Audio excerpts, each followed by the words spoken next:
the Power Hour on KUAW 98.5 FM, brought to you by the Music and More Foundation. I'm Janell Banks, your host that does the most. And of course, I'm live from home, y'all, today. We got a multitask. You know, Black women, we gonna make a wheel out of a way, honey.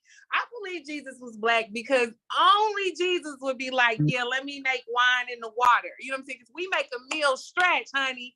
Okay? So, with that being said, I also have Sean back in the building, your favorite DJ, your baby mama's favorite DJ, I like to call him. But yes, he's back in the building. What's up, Sean? Still breathing. Made it through the weekend, so I got that going for me. He's still alive. He's still alive. He's still alive. Yeah, Auntie be knowing all the tiki-takis. So, anyways, we are back. There's so much happening in comedy. Of course, my internet wants to be very funny, but I got backup plans for you.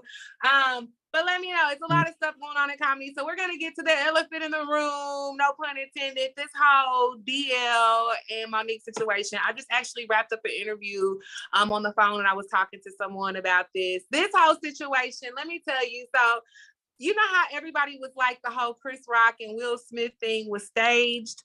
I was hoping this situation was staged. Like, I legit was hoping, like, maybe Tyler Perry was about to come out with something, and this was just all staged, and this is whatever.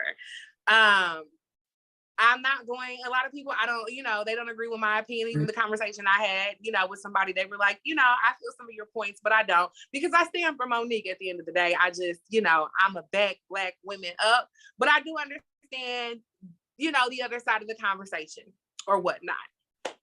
So I would love to get your dynamic being a Black man, because I do feel there are things and words which we cannot use on KUAW Radio that should not be said towards a Black man.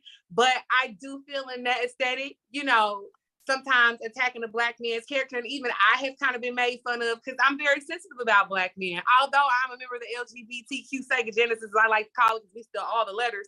I just feel that there are certain things we should still protect Black people in a whole. I'm very sensitive about Black people, which means I'm sensitive about Black men.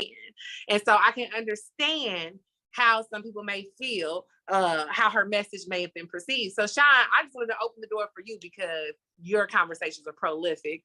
So hit me with it. So I still didn't go back and delve into it because something about Black people at each other's necks and that strife, just my energy just don't lend myself to going and delving into it. But I just go back to just her whole art.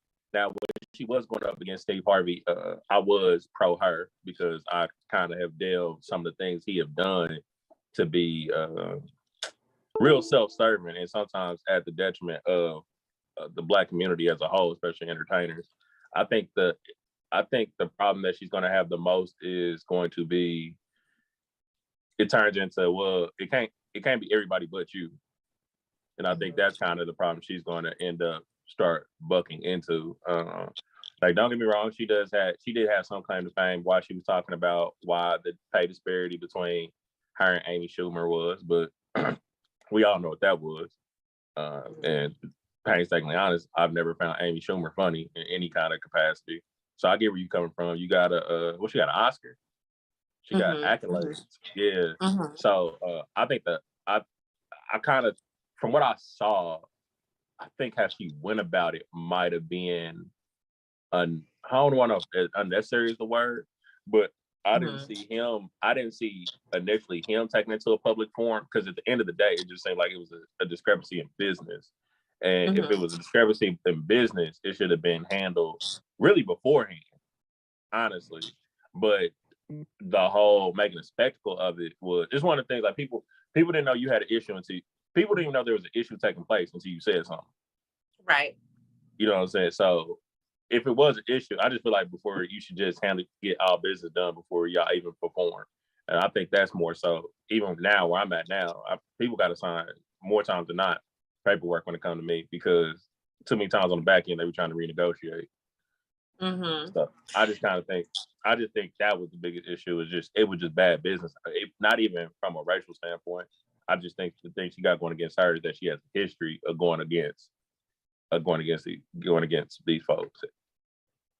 And that's where I agree. In a sense that I just believe professionalism across the board. I think because the stigma of what Black women catch of working with us, people, any type, we can have just, we be minding our own business and it becomes, resting, dog face, or we problematic, or we got an attitude and all of these different things. And it's just like, I was just over here like in my head, numb your whole rain, can't yo, and so I can understand the dynamic of speaking up. As a Black woman, I feel like we deal with a lot of things behind the closed scenes that we never even mentioned. You know what I'm saying? And so then you finally get your space where you can speak up, and you speak up. You might not, some people might not agree with what you say. You know what I'm saying? Even like if we were in a boardroom and having a conversation. Now, with that particular conversation, I do believe, okay, behind closed doors was definitely one of those things that should have been done. But I think I see this a lot. I mean, we see this with like, it's like almost like rapper mentality. I think when people call each other out for beefs in any public setting, public setting, we don't care, So I think that may have just kind of been her stand. There's so many things that go on behind closed doors. Like, I think coming to a venue, in my mindset, if I know somebody already thinks I'm problematic and they have an issue with working with me and they done been vocal about it, and then I get to the venue and I see a lineup change, oh yeah, I might have an attitude and pop off and say some things, and that's just that. So it's so many layers to it. I hate that it went to this extent of an issue with them kind of going back and forth about who this, and he's not protecting Black women and her career and the validity of his career, because I think they are such amazing, like, role models and just amazing comics within the sport of comedy. So but coming from that stance and that place of being a Black woman and having a space to finally speak up, or when your back up is up against the wall and you just stressed out and you like, you know what, I'm gonna speak my piece. I think that is what has came into play. And I will also add this caveat: being a plus size woman, I'm gonna just say, being fat and Black, let me tell you, we are a marginalized group within a marginalized group. Okay. Is Monique still fat? She's still considered plus size at the end of the day. You know what I'm saying? But she still has that stigma. You know what I'm saying? Like, that stays with you. You know what I'm saying? That stays because people still talk about that. You know what I'm saying? So, like, I will say, being fat and Black sometimes in Hollywood, I can only imagine. But in Kansas City Wood, it's wild. Kansas City Wood. It's wild. People put you into a box. People don't necessarily want to work with you. People typecast you. People shun you. People treat you a certain way. People have this certain expectation. And I feel like her character as an actress has always been the epitome of chubby girl stereotypes. So it's like, in a sense, when people put you in this box and they think you this character and they think you this desperate being and entity, and then people try to deem you as annoying and all of the above with her character and her notoriety, I feel like she's always going to play the villain. And I use an example of Chris Rock and Will Smith. People made Chris Rock the villain for getting hit. People really literally went and dug up his past and turned things that he said to justify him being hit. And I was like, whoa, like, he was the victim and he still is somehow shaped to be the villain in this situation. And that's where I feel like no matter what Monique says and does, people are going to personify her as the villain. As far as the Chris Rock thing versus Will Smith, I think the biggest disparity is Chris Rock doesn't have a piece of work that everybody adores. Like, I'm not a fan of the Fresh Prince of Bel-Air, but that holds a lot of weight in a lot of Black people's hearts. So not everybody enjoys Bigger and Blacker. Not everybody enjoys, all of his work. And really, to be told, people usually put Chris Rock next to Seinfeld versus other Black comedians. So I get it. Not saying that it's right, but I understand, like, because people will take whatever they want to make them feel better about being wrong. Mm-hmm. Like Absolutely. at the end of the day, he got up there and told a joke that wasn't even really about her condition that a lot of people didn't know. Like I didn't know. Chris Rock claimed he didn't know, and I can believe that. Hey man, he filthy rich. Why would he know? Like he ain't got something to worry about. But as far as back to the Monique thing, is imagine if you were in the audience, right, and that's what the show turned into. Yeah, you just absolutely. like, oh, you're like, whoa, wait a, oh no, like that's not cool. I mean, I don't want to say that's not cool, but I couldn't imagine that wasn't a good show. I couldn't imagine me paying that money and that's what happened. That show cannot have been entertaining. The other thing about it just gets weird, and I think it just opens up. Like you talk about now, D.L. Hughley is on the line for having to defend Black women, but at the end of the day, I don't think that he necessarily tore her down. Now, I mean, they probably going back and forth. And I know how older Black people can be, much less stars can be. So they probably are being really catty now, which doesn't look good for him. There's no real circumstance for a man arguing with a woman where the man just ends up looking good. He should probably just stop. Like, there's no point. The way the media cycle is, this should have blown over in a matter of days. But it's just weird. It's just weird. It's just all over weird. I just think it could have been. I'm not saying that she was right or wrong. I just think it was handled just was heavy-handed, and it just kind of plays into, like you said, the role she's played. When you do things like that, people just like, now you almost make people be right, and they are not. If that makes sense. Yes. You can't give people a leg to stand on. That's what I'm getting at. That's what I always say. Like, you can't give people a leg to stand on. So we do that. Now they can just say so on and so forth. But you can kill them with success, you can kill them so many other ways, but getting up there and being the stereotypical angry Black woman, which is like the worst thing ever. Agree. Absolutely. I think that at some point, I wish that would have been like a conversation. I don't know if maybe anybody's having that conversation with her. Like, it's not that we don't love you. It's just that this is like, it's a bigger picture. But who's gonna have that conversation with her? Like, it's like if she because you got to have somebody higher than her, and she did tell Oprah. So first off, it's not gonna be a man. A man ain't gonna be able to tell her that. And then the next thing is if her career is responsible for other people's careers. Like, for instance, you see a lot of people get protected that are doing wrong. Like, a lot of celebrities they're doing wrong. And the thing about it is it's all cool until they run out of money. Right. So if she's financing other people's livelihoods and so on and so forth, what are they going to say? This is true. So once again, who is it going to be that's going to say something to her? Because like you said, it ain't going to be Oprah. So outside of Beyonce or whoever, you know what I'm saying? And it's got to be somebody that she at least deems a peer or superior. And who is that going to be? Because that's been our whole rant. That's been our whole rant. It's like, y'all can't see me. I definitely agree with that. And I can see that whole situation because who would? You know what I'm saying? Who would be able to have that conversation and it not be like taken as an attack? You know what I'm saying? And just out of a place of just sheer love. Like, and I think that's the issue. I also feel as if I think about this because just from a standpoint, you know how there's this stereotype that older women, once they get older, they just become mean. Like crotchety, yeah. Yeah, and just like very cantankerous. I also feel like that could play into a role. You know what I'm saying? Like that could just be like you dealing with a whole new world and technology and her having to respond like online and have this online presence.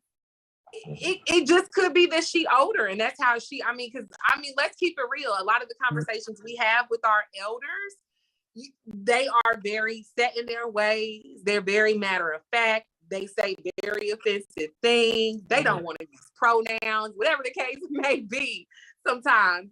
So I sometimes think that baby, she's just in a space where she's older and she's set in her ways and she gonna say how she feel. And sometimes it does not come off the correct way. And sometimes it be like, you know, I just think that people don't understand the way we communicate when we're frustrated as Black women.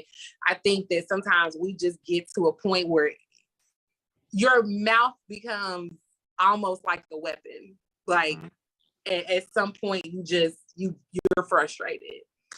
So I can see that. If you think her, I don't want to say her prime, but her ascension took place during the 90s, and you got to think of how old we are. She's older than us.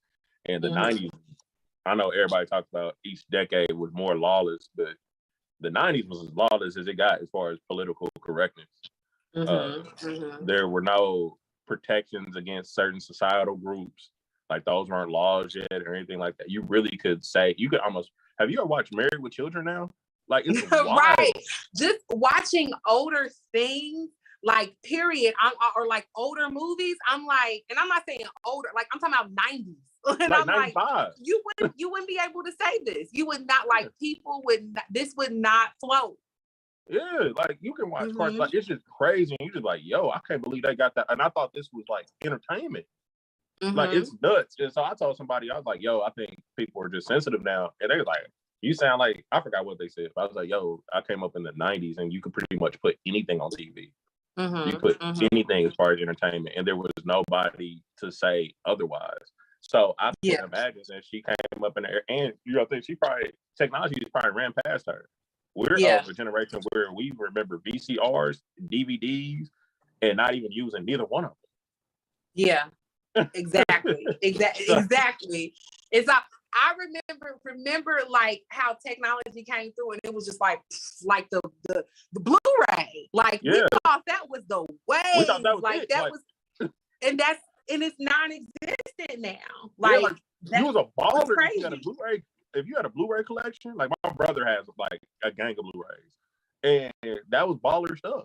And now I can imagine how rarely he cracks them open.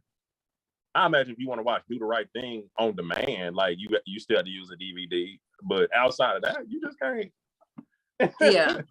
It's crazy because you remember all those people who were collecting DVDs and like just hoarding movies for years and years and years because it was like, this is where we're about to be at. Like, my nieces still have the clamshell Disney movies. I have some, and I was gonna try to give them away because I don't even know why. Like, I have them. It's not like I need them, but you know, here I am.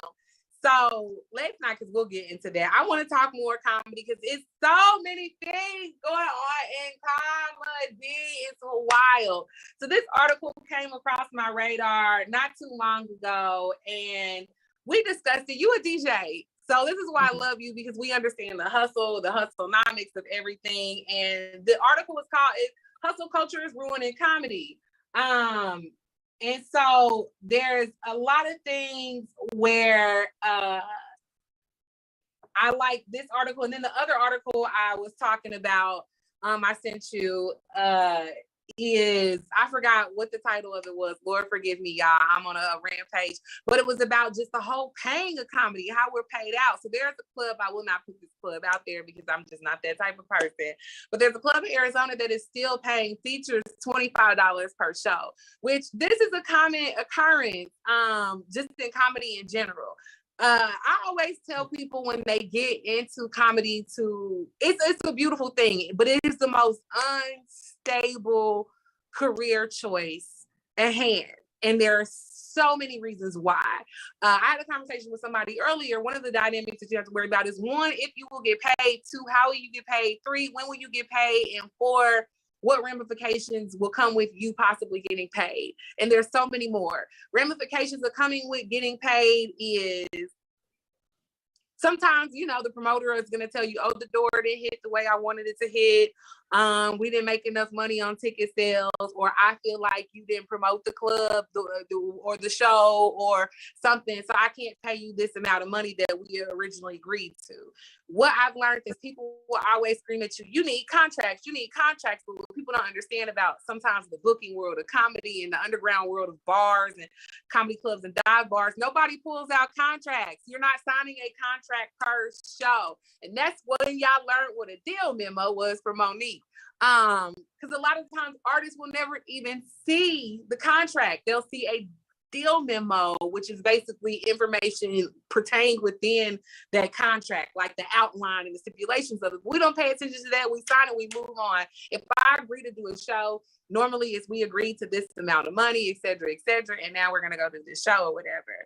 So sometimes you have promoters who will not pay you. You have promoters who will bully you into not getting paid, who I've heard and I've seen the cases where promoters have pulled a gun out on people not to pay them. So you run into that stipulation. A lot of the times you perform on one night, but you're not getting paid for another week. It's just like a real job. So I know a DJ would probably be like, never in a million years would I do that. You know, there's no way I'm DJing a set and loading my equipment and all of this, and you gonna pay me next week. You know, but that is also another stipulation of comedy, which if you like working in a budget or maintaining a lifestyle, whatever you're doing, you know, so you can't bank on that $50 coming 2 weeks from now. Not with gas being the way it is, because a lot of people are using gas to get back and forth to these gigs. So I say this to say this article very much covered the discrepancy in pay for comics across the board. The pay for comedy has never changed. The minimum wage has increased, even though it still doesn't comply with the standard of the cost of living.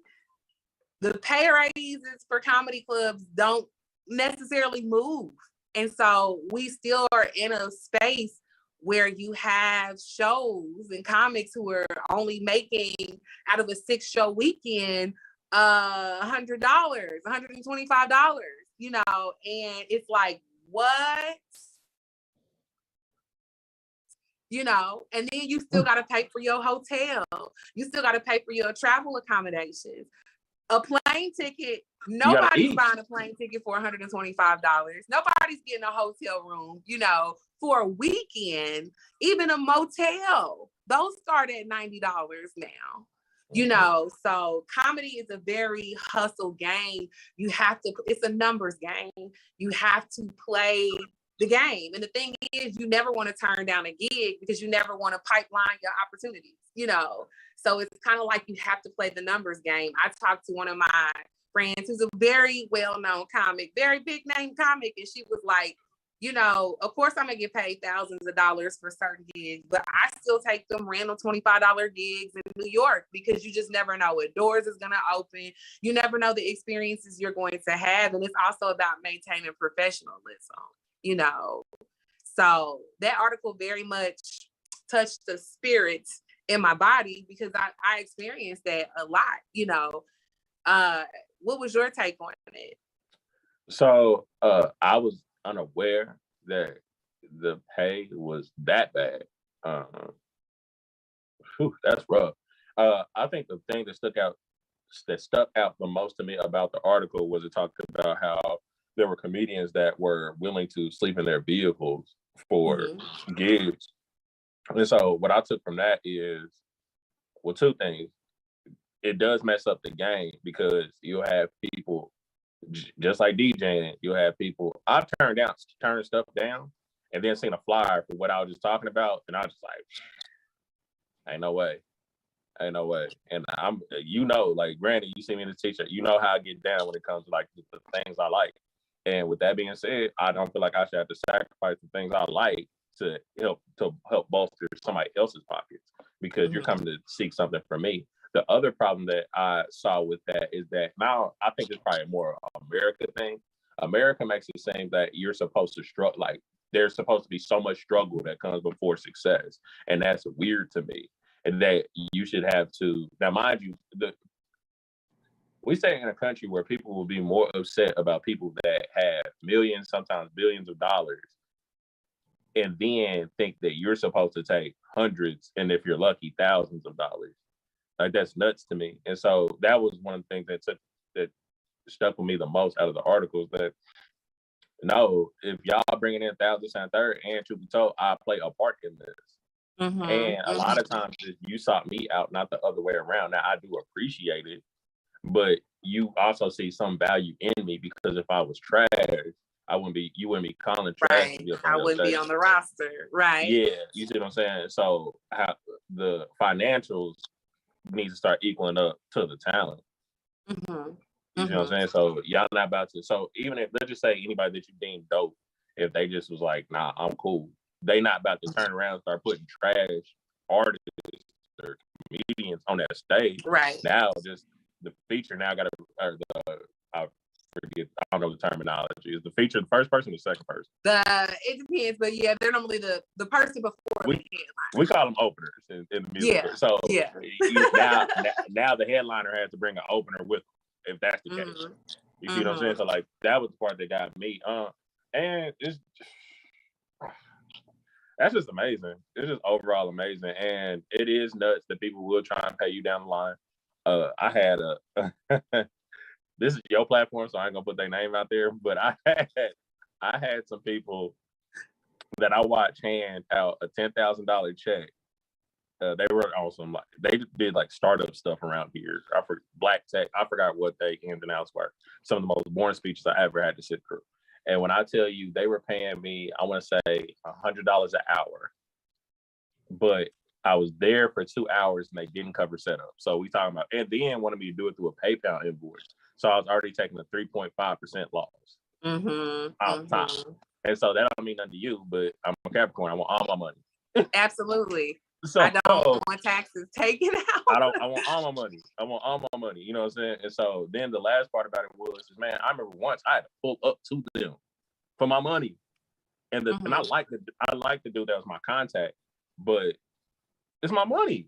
If somebody was like, "No, you trip," because I think it was like $200 roughly, and I was just like, "Nah, F that. Like, I got stuff to do. You know what I'm saying? It's my money. I did my part. I literally and he had a broke foot. That was the worst part. He was in a boot. He was in a boot. Like, I don't care about your boot. I don't care about none of that. I don't care about. I was like, it's about to be another boot in here. And when I showed up to the office, everybody looked shook. And I just remember, like, and I told someone, I was like, yo, I felt bad about it, but it had to be done. So I said, yeah, and I'm talking. You had to be Monique in this situation. See. But here's the thing: when I walked through the room, I didn't have to say nothing. He knew what it was. When I pulled up, he got no crutches. Like, hey, he's like, let's go outside. Yeah, come on. Absolutely, come on, Will Hobble, do what you got to do. But that is the thing in comedy. Like, that was one of the things that resonated with me. Is like, I know during the pandemic, a lot of clubs were like, yo, we're, minimum capacity, we got to do it this way. Ticket sales are not this. So we got to cut your pay. And then it kind of started going on. And then I know I was getting brought in at clubs during the pandemic because I'm like a lower tier comic. So it was like, yeah, you can take a lower pay, which I don't mind. But then you do realize I've had comics say you shouldn't do that because you kind of dilute the water for the rest of us. But for me, as somebody who's hungry, who would have never even gotten this door, had this price point been set, like I have to kind of take those opportunities. So it's kind of a catch-22 because sometimes, like, for me, $1,200 for a show is amazing, but for another comic, that's garbage, Yeah. So for me, I'm like, girl, that's renting a couple of outfits. Leave me alone. I got to go. I'm gonna go do this show, But to see like the disparities in the club, like just on a global scale, because like one of my struggles with like relocating is that, of course, I want to relocate and get myself in a new market. And I've been told that several times. But a lot of the times you have to start over. And with starting over, that means hitting the ground and doing those open mics and doing those little shows that you either may get paid for or it's a door split. Whereas me is I do those shows all the time. Like I pad my schedule with those shows, but then I know I can go do this club for a weekend and make a decent amount of money to like actually make some money. You know what I'm saying? So for me, I like being where I'm at because why not be able to go do the Improv with the Comedy Club in Kansas City, or maybe drive down to Springfield and do the Blue Room a couple of hours away and make a good chunk of change rather than go somewhere, move and have to make $25, $40 here, $25, $40 here, and then still have to fly myself out to get to club gigs, you know? So I can see that.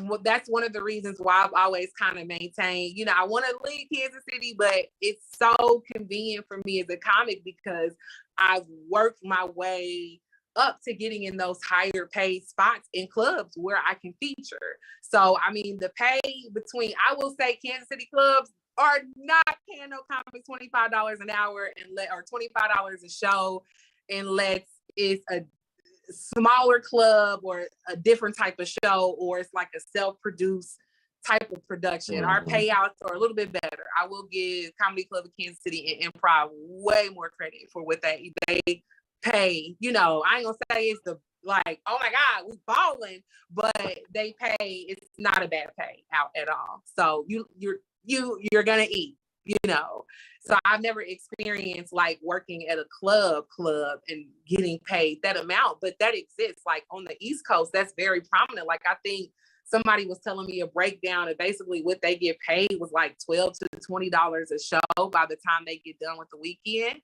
And I'm like, whoa, that's crazy. So I understand, like, I see a lot of people who sell merch, and merch makes me nervous. I be like, oh my God, I'm, you know, scared to be responsible for it, then have to sell it after the show and all this. But I see why a lot of people are heavy merch people, because you kind of have to pad your income, especially when you pay for traveling and accommodations. Like I'm going to New York and I have to pay for those plane tickets. I have to pay for, you know, where I'm staying and things like that. So I get it. But I mean, that article really blew me away because with this pandemic, it really kind of changed how clubs paid people out. And also now you're looking at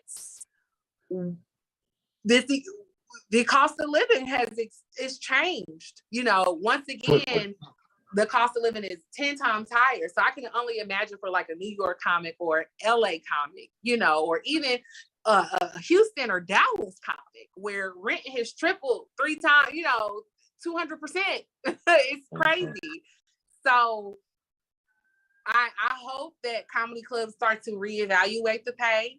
Like I said, my local clubs have been a blessing, and a lot of the clubs that I have worked on the road have paid me or accommodated me enough to where I was like, I'm not completely coming out of pocket and I'm coming on top. Like I didn't feel like I had to go out here and sell merch to make it a worth feasible show. So, but I have seen that on the other end, and I've been around comics who have, you know, dealt with that. And so I'm hoping that will change. I'm hoping maybe that article will call people out, because what I loved about it is it was comics who have made it and who are in the article like, nah, y'all got to start paying people.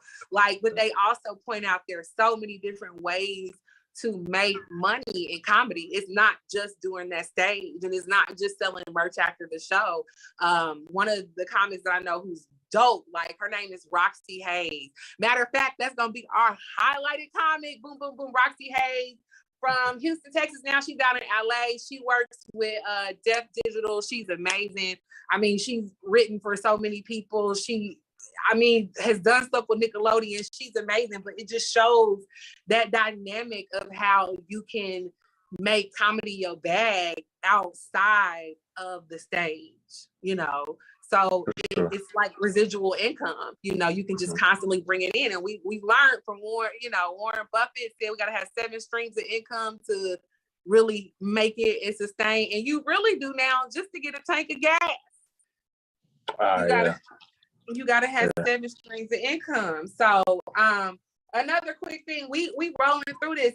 Another article that came through is a hustle culture in comedy. So there is this thing before the pandemic really hit off. It was this hustle mindset that if you wasn't going to like 6 open mics a week, if you wasn't hitting the stage every night, you don't really want to be a comedian, bro. I used to tell people all the time, I am in my 30s. Chill. Mama got to take a nap. Mama works a full-time job. So sometimes that mindset that I literally have to be on stage every single night of the week, and if I'm not perfecting my craft, is, people put you in that mindset to think that that's what has to happen as a comic. And once again, I said there's so many streams and so many avenues of how you can do stand-up with actually not touching the stage, which essentially helps build your craft to touch the stage. What's your take on that? Like, do you feel that somebody has to be funny and die hard funny? They gotta be at open mics? Because you've seen how open mics go. Sometimes they're not even conducive to laughter. You got 3 people there. Yeah. They playing the Super Bowl in the background. It's at a bowling alley. It's weird. So my first question was in that article, because that one I did not see. I saw the first one I didn't see. Mm-hmm. So in that article, I assume these are people that stay in places similar to Phoenix, Miami, LA, Houston. I couldn't imagine, even Chicago, I couldn't imagine you staying in a place akin to Kansas City. I don't know, like, I'm just taking Denver or somewhere like that, and calling yourself being on the stage for 6 nights, 6 times in a week. I mean, honestly, I will say Kansas City, you can hear. If you really wanted to do an open mic, you can. But all of them are, once again, not always in a situation to build you to be a comic. Like, just as Because I remember there was an era, maybe a few years ago, where it seemed like everybody was trying to put on a comedy show. Matter of fact, I was with a squad that was a part of putting them on. But they just... actually, I think about 2 squads. That one too. I forgot about that one. So, but like you said, and I think we weren't even. I think one of them was weekly. I think the other one was monthly. Mm-hmm. But the weekly one, you just never knew how that was gonna go. Between Kansas City weather, people being out on weeknights, like just all that kind of stuff. You just never knew how it was gonna go. Man, you could, like you said, you could be a room with 3 people in it, 7 people in it. You just never know how that's gonna go. So it was an era where everybody was trying to do a comedy. It was helter skelter. It was up and down. Sometimes they don't be organized, blah, blah, blah. But here's the other thing that got me. I've seen people 6 times over the span of 6 months and they wasn't funny. So I could imagine how trash he was gonna be. So that happens too. I mean, and that's the thing. Sometimes when you constantly do certain rooms, and I tell people too, sometimes you can get comfortable in certain environments. Like I have to catch myself because I perform at art clubs at home a lot. I get comfortable, but then, like, for instance, if I'm going into Vivo and Overland Park, it's a bar. I could totally bomb if I have like a comedy club perception because one, there's not 300 people in the audience. Laughter is not going to be the same. You kind of got to approach it by like table by table situation, so it changes. And I don't think that me being at several open mics changes that, but I will say performing more often in different spaces gives me the tools and the resources to be able to manage or balance different situations like that. So I don't think necessarily performing 6 days a week gives me that, but performing in 6 different venues gives me that. Yeah. I just it go back to just people having that perception that you're supposed to run yourself ragged and that's how you obtain success. And they're not mutually exclusive to one another. Because if let's just say you're going out there that absorbent amount, and it could turn to the law of diminishing returns. That's what it could turn into. And so you could be going out there and you could be putting out worse and worse and worse work, and it's no good to nobody. So really, to be told, if some people can do that 6 days a week, but I think you have to know yourself. I think you need to know what you're doing. Like you said, them spaces are always going to change. And so, like, really, to be told, I think that's why when you have comedians that are about to do a special or anything, they pop into a room that they're familiar with or a room that's going to be akin to what their demographic is. Mm-hmm. They're not going to go, like you said, like Dave Chappelle's not going to pop up in Overland Park and tell his brand of jokes.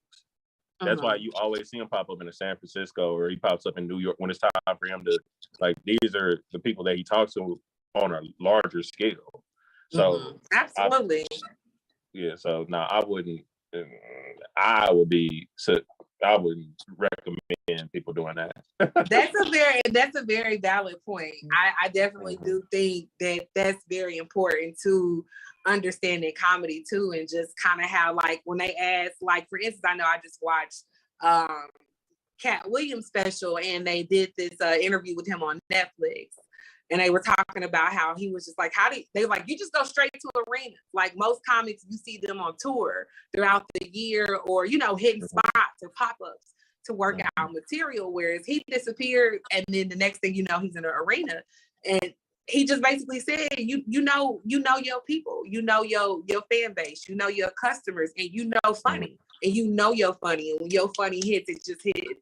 It doesn't have to necessarily be practiced, because it just, you know, your fan base. And I think that's the beautiful thing I like about comedy. When you get to a certain notoriety, it just takes the pressure off of having to deliver this killer show. You can kind of work out, you can play around, you can build your stamina up. You can just kind of direct your own orchestra. When you get to a certain caliber of comic, you don't have to worry about this expectation. Like for me, I open up for a lot of people. A lot of people don't know who I am. So I always feel like I have to be, you know, like super funny, you know, but I have to deliver. But when I am comfortable, like when it's my show, when I'm headlining, I'm at ease, because I know these people came to see me. They came to see my brand.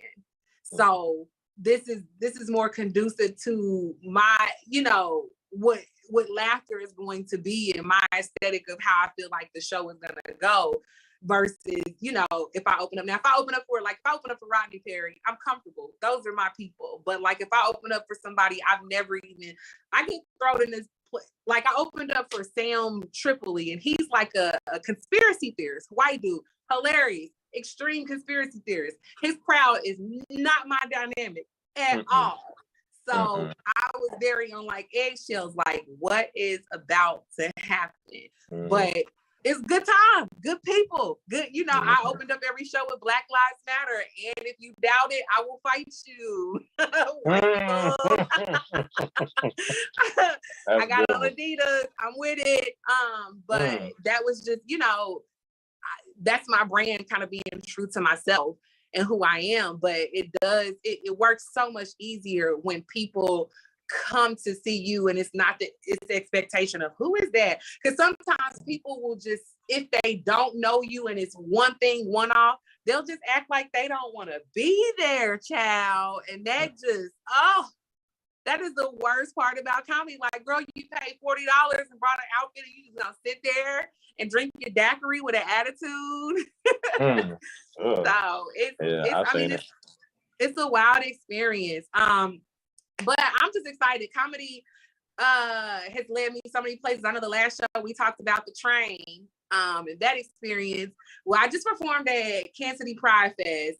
It was an honor and a pleasure to even be considered performing on this stage, first of all, just because it's predominantly dancers, musical acts, drag, like the whole, you know, super gay experience. And I'm just a little old comedian, and I don't really do a lot of material catered to the LGBT community. So my fear was that, one, I wouldn't connect with the audience, and two, I'm in the middle of a park, like on a summer fest type of situation. You on a big sound stage with just people around you, like mosh pitting, and then you got all these people out, you know, in the park, in the crowd, and like it's, you know, I'm used to a dark comedy club where it's a very controlled environment. If you talk, security grabs you, and you know, like that's that. So being in this space, I was very like apprehensive to even tackle it, you know, because I'm like, how do you even go to the next joke? How do you engage with people? How do they even hear that I'm talking?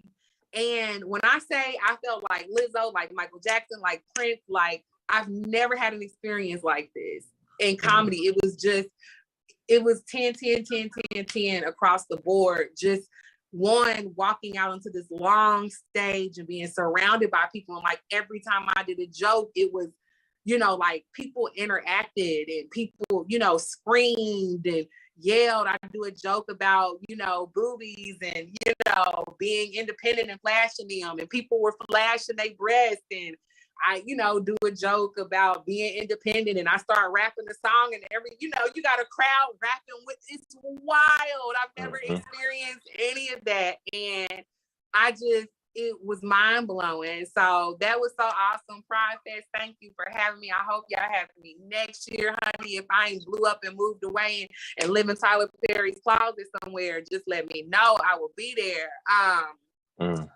That was a joke. Upcoming shows for me, so much. I'm going to New York City tomorrow. I fly out. I'm super excited. Yes. Black Women in Laugh Fest coming to you in New York City. We are taking over New York City. It is amazing. We are at Gotham Comedy Club, The Stand, Brooklyn House of Comedy, The Grizzly Pear, Chelsea Music Hall. Oh my God, I can't even think about the venues. I'm just such a cluster. I have so many shows. Please check out my website or my page. I be trying to post y'all, but I literally got to be 3 places at one time. I manage several careers. I'm also now a paid actress. So I'm busy. I was just in my first movie. Oh my God. It's a lot going on in my life. Also, I work at a law firm, and that's what I'm doing right now.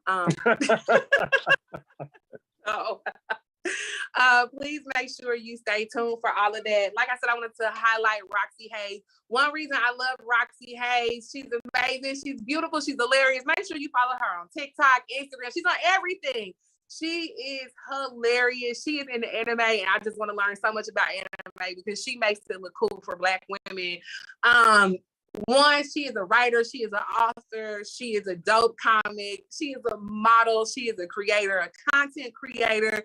And she just travels throughout the country giving you amazingness. But also what I love about her is she is a resource. She is like an encyclopedia for Black comedy and Black comics.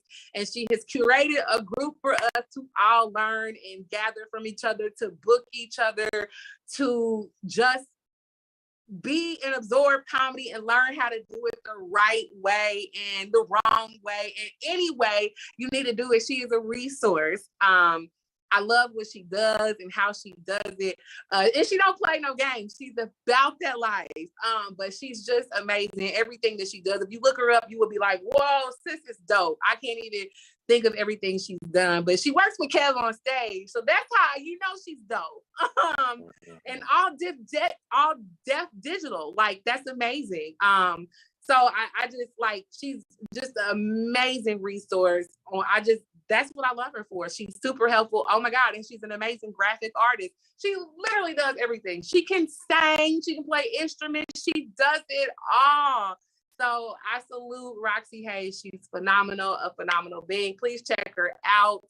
Once again, roxyhayes.com. You can find her everywhere. That's ROXXY, I believe, HAZE, or it's ROXY. But I think it's 2 X's. I don't know. I am horrible with that. I do want to let Kansas City know we got some upcoming comedy shows. Per the usual, you know, I got to go through the schedule. Whoa. Before I do that, Sean, did you have anything else that you wanted to add to this show today? Because you're amazing. No, I'll be working where all the women work naked later on this evening. So, you know, y'all want to. Down in the valley where the girls get naked. One, two, take them. Hey. Yeah, that'll be me. A great show. P Valley is back, and Sean is at the P Valley of Kansas City. So make sure you check him out too. What else I got coming up? After I leave Black Women Laugh Fest, I'm hopping down to New Orleans to kick it with Mark Caesar and friends, the Comedy House of NOLA, during Essence Fest, baby. They brought it back. Excited. It's back. In capacity. It's back. Yes. It never really left. left. They were just doing a lot of stuff virtually, but it's back. Hey, yes. I did not get the memo. They stopped emailing me. Well, it's back. You better sign up for that and get the new subscriptions. They might be under a whole new leadership. We don't know. I never go to the actual festival. I just like how the city. How the city is. Well, just come down to the city. It's gonna be a good time, baby. You already know. You already know. Come on down.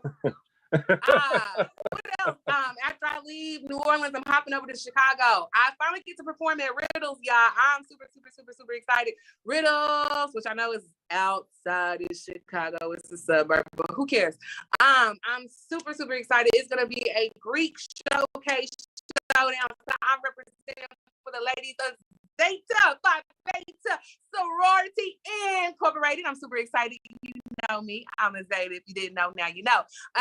But yes, I'm super excited for that as well. And then I will be back in Kansas City throughout July for a lot of good shows. I'm excited. I'm going to be at Hamburger Mary's July 10th. It'll be my first time being there. I'm sorry, July 13th. And then I'm coming to Memphis. I love Memphis, July 30th. So please, please, please. And I'm performing in a barber shop of all places. That's like I said. I'm excited. And the promo for the show is amazing. So it's about to be lit. I'm super excited. I love working with this comic. It's always a good time. And I love Memphis. So I'm stoked about it. Please make sure you support me. I'm everywhere that you want to be. Like I said, I did a hockey game yesterday. I know nothing about hockey. The referees wanted me fired, but that is why they hired me. So, hold on. The hockey players could hear you? Yeah, I was the commentator for the game. I thought oh wow. Yes, I actually was the commentator at so yes, I was the person calling the plays and the shots and all of that. But y'all know me, I'm extra. So wow. It wasn't like your average hockey game at all. Upcoming shows coming through Kansas City. We got Margaret Cho coming to Kansas City. I'm super, super, super excited about this. Hey, I am literally crying in my mouth every day that I have to miss this. She will be at the Comedy Club of Kansas City, June 16th through 18th. Make sure you check it out. We also got your girl Rena Calm coming back through June 22nd. My boy Mike Baldwin will be headlining the club June 23rd through the 25th. Make sure you check him out and catch him on the TikTok because my boy is hilarious. Also, we got Andra Kaspari, Little Debbie in the building July 1st, the Comedy Club of Kansas City, and my boy Thai Food Panda also coming in July 1st. Also coming to the Improv, they got a heck of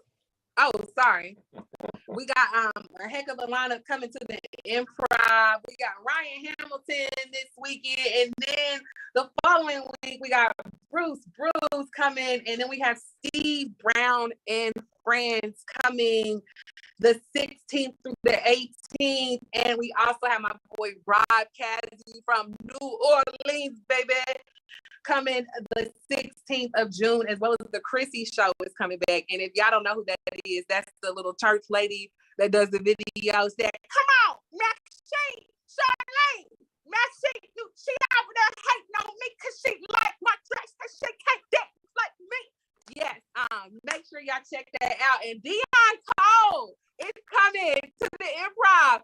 Big girls, get your items ready. I love Dion Cole. So make sure y'all check the show and the schedule out. Oh, snap. They got Clay English in the building, too. So they got a jam-packed schedule coming. It's a lot of hot things going down in the Kansas City on the comedy scene. Make sure y'all stay tuned. Please go to Black Women in Laugh Comedy Fest if you are in the New York area or know anybody. Make sure they check out the shows. Patronize the website. Buy something. I don't know. Support Black women in comedy. We here, baby, and we're just pretty awesome. I just want to shout out all our local comics right now. A lot of us are on the road and touring and doing amazing things in Kansas City. Keep doing it. Keep busting and moving grooves. Y'all know I always talk about the 7 benefits of laughter and health benefits. You know, it's healthy. It helps with your cardio. It helps with your endorphins. I ain't gonna go over the scientific words today because I have none. But I will say laughter has saved my life once again, over and over again. I have my brother in the background who I just recently lost under tragic circumstances. I always say keep moving and keep laughing at things because you just never know what's going on in the world with the endorphins in your mind, in your brain. It helps with so many things. My motto, just laugh, because you have to. You really do. You gotta just laugh at these gas prices while you pumping your tank. I'm telling you, if you hit that $75 mark, and you start to cussing and fussing, just laugh, because I promise you, it's gonna shift the serotonin levels in your head, and you're gonna be a whole nother person. So thank y'all so much for tuning into the Comedy Power Hour from home, brought to you by the Music and More Foundation. And thank you, Sean, for staying flexible and ready for me to pivot. And thank you, Mr. Walker, for being behind the studio and behind the scenes and all the things that you do at KUAW and for Kansas City, Missouri in general. Kansas City, I love you, but I got to go now. Bye-bye. See y'all later. Literally. Let's go hop on a plane. Bye.